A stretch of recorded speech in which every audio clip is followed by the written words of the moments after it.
வணக்கம் ஃப்ரெண்ட்ஸ், எல்லோரும் எப்படி இருக்கீங்க? நல்லா இருக்கீங்களா? அந்த வீடியோவில் நம்ம என்ன பார்க்க போகிறோம்னா, கருப்பு கவுனி அரிசி இருக்குல்ல, இதை வச்சு கஞ்சி தான் ரெடி பண்ண போகிறோம். வாங்க எப்படி ரெடி பண்ணுறதுன்னு பார்க்கலாமா? ஃபஸ்ட்டு அரிசியை ஒரு வாஷ் பண்ணிவிட்டு அதை நல்லா ஒரு 20 மினிட்ஸ் கிட்ட ஊற வச்சுட்டேன்.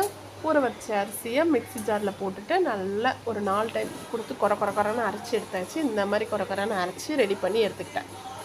இந்த ரெடி பண்ண அரிசியை இதுக்கு மேலே ஓட்டக்கூடாது, இவ்வளோ தான். இந்த ரெடி பண்ண அரிசியை ஒரு பவுலில் கொட்டிட்டு அதில் ஒரு 1 டம்ளர் தண்ணி, அது முழுகிற அளவுக்கு தண்ணி ஊற்றி ஊற வச்சுட்டேன். நான் என்ன பண்ணுவேன்னா ஒரு 5 ஹவர்ஸ் ஊற வச்சுருவேன். அப்போ நல்லா வெந்துடும். குக்கரில் போடக்குள்ளே நல்லா குழன்னு ஆகிடும். டேஸ்ட் வைஸும் சூப்பராக இருக்கும்.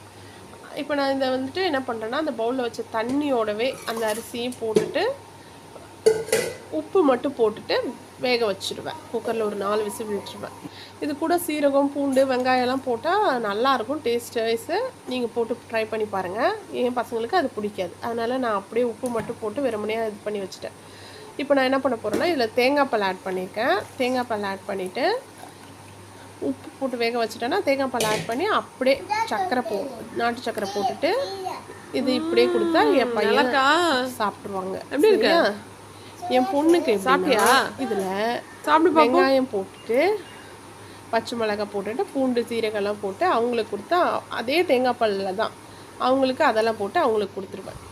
உங்களுக்கு இதில் எந்த ரெசிபி பிடிச்சிருக்கோ அதை நீங்கள் ட்ரை பண்ணி பாருங்கள். நெக்ஸ்ட் வீடியோவில் பார்க்கலாம். பாய்.